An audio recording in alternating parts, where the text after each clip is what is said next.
Hi guys, in this video we're going to discuss blastomyces dermatitidis. This is the causative agent behind the disease blastomycosis, so you might hear me say that instead throughout the video. Blastomycosis was previously known as Chicago's disease. And the reason for this is that around the turn of the last century, when Chicago was kind of a bustling hub of people headed west, the train was being built, things like that. We actually saw a lot of cases of blasto. It was kind of where all of the early cases of blasto were identified, but at the time they obviously didn't know it was blasto, so they just called it Chicago's disease because it was something that you were more likely to experience as you were trying to head west from Chicago. So like the other organisms that I've been talking about in this train of videos, blasto is a fungal infection. Blastomycosis is a fungal-caused disease, and blastomyces is a dimorphic fungal infection. The yeast cells are non-encapsulated. So in tissue, you'll see these non-encapsulated yeasts here, and you can actually also grow them out in enriched mycologic media like Savarods or V8 media or whatever. If you do choose to grow out the mold kind of at room temperature, you'll see a filamentous mold that's kind of white to tan in color. And once again, you can grow that out on just kind of standard mycologic media. The yeasts themselves tend to be spherical, as you can see here. So here's a nice yeast right there. They're hyaline and they're kind of larger. This is a pretty giant structure. They sometimes are multinucleated, and you see these thick double contour walls. So there's one here, this kind of blue here, and then there's the white inside. So you can kind of see where, see the various structures that we associate with blasto. So the other key feature when we're kind of trying to determine or recognize blasto is that they're large, broad-based budding yeast. So what does that mean? Well, this is an organism that reproduces by budding. And so that means that the attachment point between the mother cell and the daughter cell is rather wide. It's not, a tiny fixed filament like this where, one's budding off. It's rather wide. So you've got broad-based budding there. So where do we find blasto? Well, at the turn of the century, we saw a lot of it in Chicago, and we actually still do. Chicago is still a pretty high likelihood for finding blasto. We actually probably see more blasto in Chicago than we see histo. But the endemic regions for blasto and histo will actually overlap a good bit. So if you look at this map, you can see, Illinois, Indiana, this Mississippi, Ohio River Valley is actually also a place that we find blasto, and that's what I was talking about with histo. But there are some trends that we can kind of discern. So histo tends to head south, right? So for histo, we also considered Texas and Florida and down into Mexico. But for blasto, it actually tends to trend north. So we see it heading into the Canadian provinces. We see some in Minnesota, and actually Wisconsin has the honor of being the most common place that you're likely to identify blasto.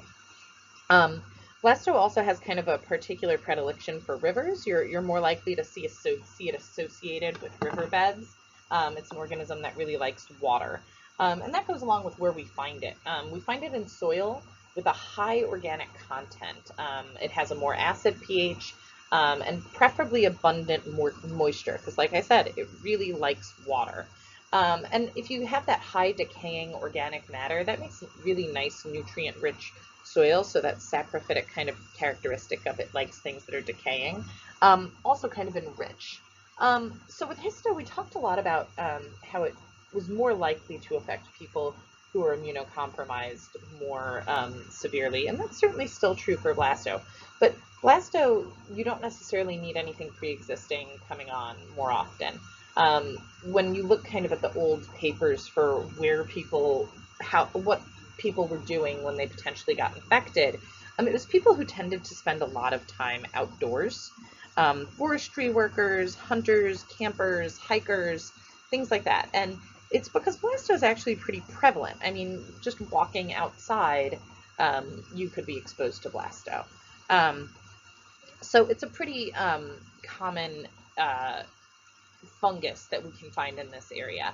Humans and animals are capable of acquiring the infection, and they get it basically by just inhaling. So the spores, or the conidia, become aerosolized. You take a deep breath. It's endemic to the Midwest, where we happen to be, and that's how you can get colonized with this particular infection. And I do mean animals as well. So dogs, for instance, they can also get blasto. A couple years ago, there was actually a fairly significant outbreak of blasto in dogs in Chicago. Dogs mainly got an ocular disease, which we don't typically see in humans, but dogs get it. And what's interesting is, so the dogs won't transmit it to humans. So it's not like if your dog has blasto, now you're at a higher risk for contracting blasto.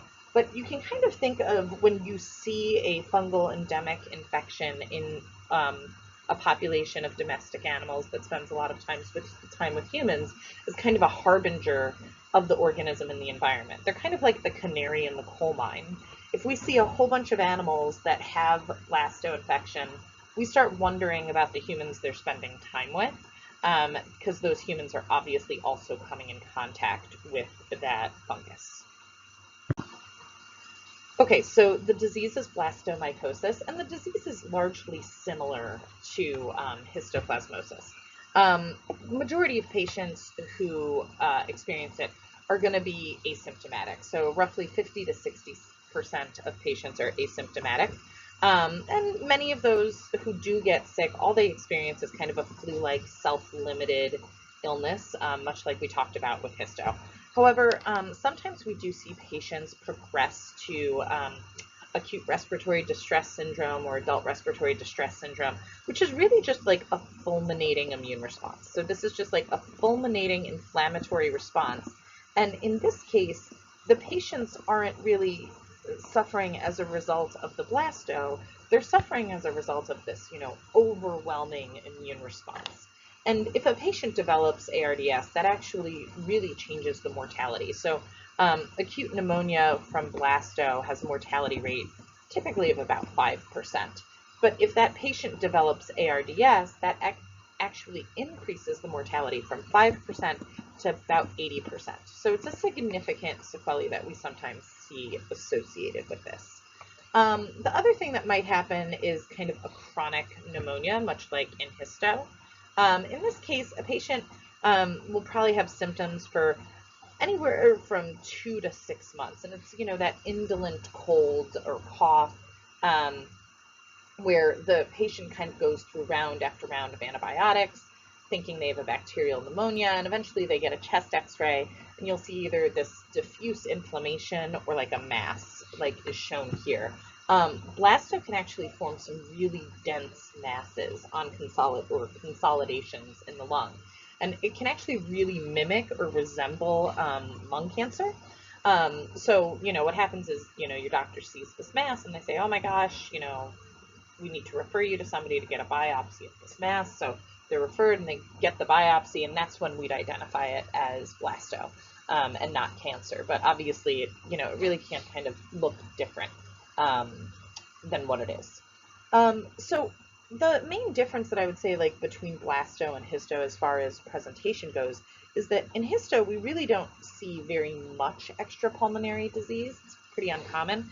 But actually, it's fairly common with blasto. Anywhere from 25 to 40% of patients will see this extrapulmonary disease that can be associated with the skin, the bone, the joints, the genitourinary tract. And the genitourinary tract doesn't tend to go there as much in women as it does in men. And in men, it can cause this kind of chronic prostatitis. So it's kind of it's got kind of a trail it can follow in an extrapulmonary method. So in this case, you're going to see it spread through the blood or the lymph. It actually really likes the skin, particularly the face. So this is a patient that's kind of like what I was just telling you about. She had a cough, went to go see her primary care physician, got a Z-Pak, then got a Levaquin, and the cough just wasn't getting better. And then a month or two into all of this, she went back and said, hey, look, I've got these new lesions on my face. And typically, blasto lesions are either verrucous or warty in nature or ulcerative in nature. So this is actually a pretty standard blasto lesion. So her primary care doctor didn't know what these were, but he gave her some topical steroids and said, take these, you'll be fine. And she decided to get another opinion, so she came to the Rush ER, and they did a bronchoscopy and a skin biopsy, and that actually identified it as blasto. So she had this chronic blastomycosis pneumonia, which then disseminated to the skin. It can also in the skin mimic kind of a basal cell carcinoma, so you just kind of want to keep that in mind.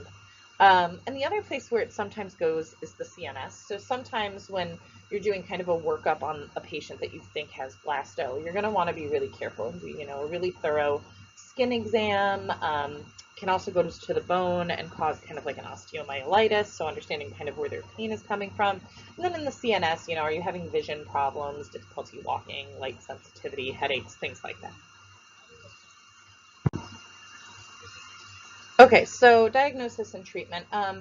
If you're trying to differentiate it from histo, it looks very different from histo. So remember, histo is kind of those small intracellular, sometimes extracellular yeasts. This is actually a very large, broad-based budding yeast. That's kind of what you're looking for, just like on the image I showed earlier. The other thing that you might note with blasto is that with blasto, you kind of get a mixed immune response. You get both a cell-mediated, like lymphocytic immune response from the T cells, and then you also get kind of a neutrophilic response. So you get both. And that's somewhat unusual for fungal infections. So when you're looking at a tissue sample, you're going to see pathology that's kind of associated with both. So if you look at a tissue sample, you see both abscesses and granulomas. The granulomas are associated more with like your cell-mediated immune response, whereas the abscesses are associated more with your neutrophilic immune response. So when you see that mixture, that's also another clue that you might be dealing with blasto. But culture is, as always, the gold standard. There are serology assays, but they're really not useful. We just don't have an assay that's sensitive enough here that's really going to help you out here.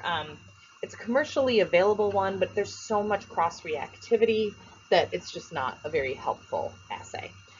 Treatment, you've got itraconazole for your mild to moderate infections, but if you have a severe pulmonary infection or a CNS infection, or if your patient is pregnant, you're going to want to use amphotericin B because that's kind of the gold standard there.